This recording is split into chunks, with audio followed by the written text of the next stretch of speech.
मेरे बच्चे बड़े हो गए हैं और हम अकेले हो गए हैं। बिस्तरों पर अब सिलवटें नहीं पड़ती, ना ही इधर उधर बिखरे हुए कपड़े हैं। रिमोट के लिए भी अब झगड़ा नहीं होता और ना ही खाने के लिए होती हैं फरमाइशें। मेरे बच्चे बड़े हो गए हैं और हम अकेले। सुबह जल्दी उठने की अब नहीं होती कोई मारामारी। घर भी बहुत बड़ा और सुंदर दिखता है, पर हर कमरा बेजान सा लगता है।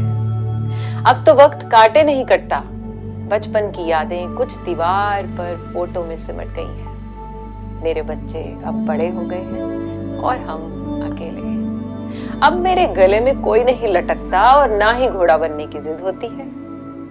खाना खिलाने के लिए भी अब कोई चिड़िया नहीं उड़ती। खाना खिलाने के बाद की तसल्ली भी अब नहीं मिलती। ना ही रोज की बहसों और तर्कों का जमाना है, ना ही अब झगड़ों को निपटाने का मजा है और ना ही बात बेबात गालों पर मिलता दुलार है। बजट की खींचतान भी नहीं है अब। क्या कहूं, मेरे बच्चे बड़े हो गए हैं और हम अकेले हो गए हैं। पलक झपकते ही जीवन का स्वर्ण काल निकल गया, पता ही नहीं चला। इतना खूबसूरत एहसास कब पिघल गया। तोतली सी आवाज में हर पल उत्साह था। पल में हंसना, पल में रो देना। बिसाख था, गालों पर उमड़ता प्यार था। कंधे पर थपकी, गोद में सो जाना, सीने पर लिटाकर वो लोरी सुनाना, बार बार उठकर रजाई को ओढ़ाना। अब तो बिस्तर भी बहुत बड़ा हो गया है। मेरे बच्चों का प्यारा बचपन कहीं खो गया है। अब कोई जुराबें इधर उधर नहीं फेंकता। अब फ्रिज भी घर की तरह खाली रहता है। किचन हरदम सिमटा सा रहता है।